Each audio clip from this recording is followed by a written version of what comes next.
इधर आओ, मेरे से बात करो, मुझे अपनी समस्या समझाओ। आओ, आ जाओ आ जाओ आ जाओ। अरे मार क्यों रहे हैं इनको? इनसे कहिए आ जाओ आ जाओ आ जाओ। मैं बुला रही हूं, आने दीजिए, आने दीजिए इन्हें।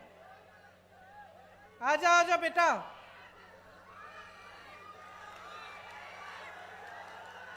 आ जाओ, शाबाश। आओ, ऊपर आओ। उसको पकड़ो मत।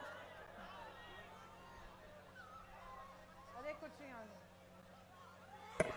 इधर आओ। नाम क्या है तुम्हारे? आसिफ खान।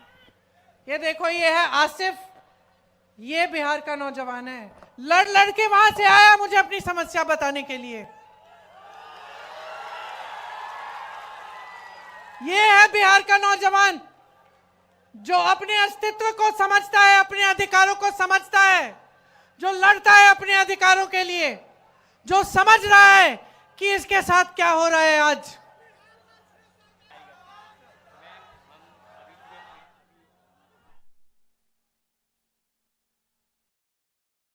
सुनिए, ये क्या बता रहे हैं मुझे कि इनके भाई ने नीट का एग्जाम दिया और उनके जैसे जो अभी एसएससी का एग्जाम, एसएससी का एग्जाम हुआ, उन्होंने काफ़ी नौजवानों ने वो एग्ज़ाम दिया और ये मुझे बता रहे हैं कि जिस तरह से रिजल्ट आ रहे हैं उससे दिख रहा है कि फिर से पेपर लीक हुआ है। कह रहे हैं कि जब प्रदर्शन करने गए, अपने अधिकार मांगने गए, तो इनको पुलिस ने पीटा,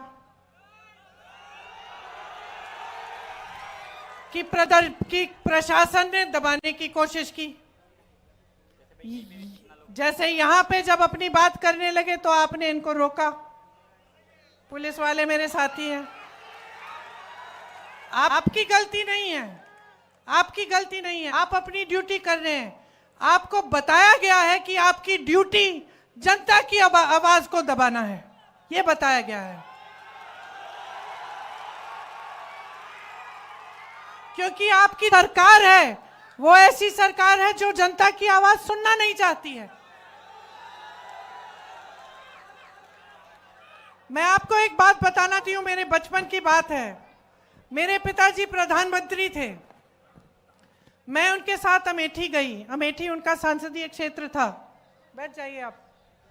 मैं उनके साथ अमेठी गई, छोटी सी थी, 10-12 साल की थी, पीछे पीछे चलती थी। हम एक गांव में गए और मैं अपने पिता से डरती थी क्योंकि मेरे पिताजी वो मतलब नियम के आधार पे चलते थे। हम कुछ गलत वलत करते तो खूब डांट खाते थे। पिताजी गांव के अंदर गए, मैं पीछे पीछे गई और एक महिला बड़ी जोर से उनको डांटने लग गई। मैं डर गई। मैंने सोचा ये महिला कैसे डांट रही है मेरे पिताजी को। अब आप सोचिए, मेरे पिताजी प्रधानमंत्री थे, गांव के अंदर गए, गांव की महिला ने उनको खूब डांटा कस के। क्यों?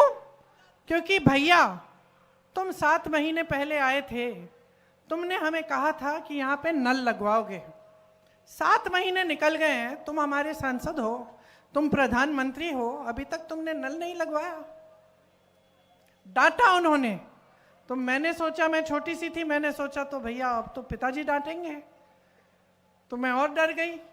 पिताजी ने डांटा नहीं, डांटा नहीं, प्यार से बात किया, बोला बहन यहाँ आओ, समझाया कि इस नल को मैंने सैंक्शन कर लिया, इसमें समय लगता है, ये हो जाएगा, ये अगले 1-2 महीने में तुम्हारा नल लग जाएगा।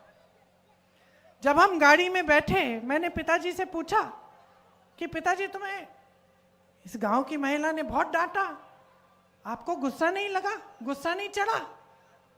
कहते बिल्कुल नहीं चढ़ा बेटी, क्योंकि ये मेरा कर्तव्य है और जब वो मुझे डांटती हैं तो वो सही करती हैं, उनका अधिकार है, मेरा कर्तव्य है उनके लिए काम करना, मैं उनका सेवक हूं। तो अगर सरकार, देखिए मैं अपने पिता की प्रशंसा नहीं करने के लिए यहां खड़ी हूं, मैं आपको एक बात बता रही हूं, साधारण बात, कि उस समय बड़े से बड़े नेताओं की क्या मानसिकता होती थी। अगर जनता की समस्या है, इस लड़के की कोई समस्या है, इसके साथ गलत हो रहा है, ये प्रदर्शन कर रहा है, अपना अधिकार मांग रहा है, तो ये तो हमारी लोकतंत्र की सबसे बड़ी देन है, सबसे बड़ी मजबूती है, सबसे बड़ी शक्ति है। नेता को इसके सामने झुकना चाहिए, नेता को कहना चाहिए कि हाँ, हम तुम्हारी समस्या को का समाधान करने की कोशिश करेंगे। और जब नेता ऐसा होगा, जब सरकार ऐसी होगी, तब पुलिस भी ऐसी होगी। तब पुलिस आपको पीटेगी नहीं,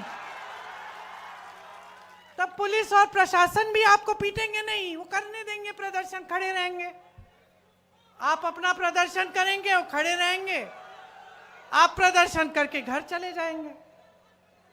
तो इनकी गलती नहीं है, ये भी अपनी ड्यूटी कर रहे हैं, क्योंकि इनकी सरकार इनको कह रही है कि जाओ दबाओ इस प्रदर्शन को। तो समझ लीजिए कि बदलाव आपको हर स्तर पर चाहिए, आपको हर स्तर पर लाना है। आपको मानसिकता का बदलाव चाहिए, आपको सरकार जैसे चलती है उसमें बदलाव चाहिए, आपको भ्रष्टाचार खत्म कराने के लिए बदलाव चाहिए, आपको विकास लाने के लिए बदलाव चाहिए, आपको अपने भविष्य को मजबूत बनाने के लिए बदलाव चाहिए। बदलाव लाइए, आपके हाथों में है, आपके ही हाथों में है। बिहार को शक्ति दीजिए।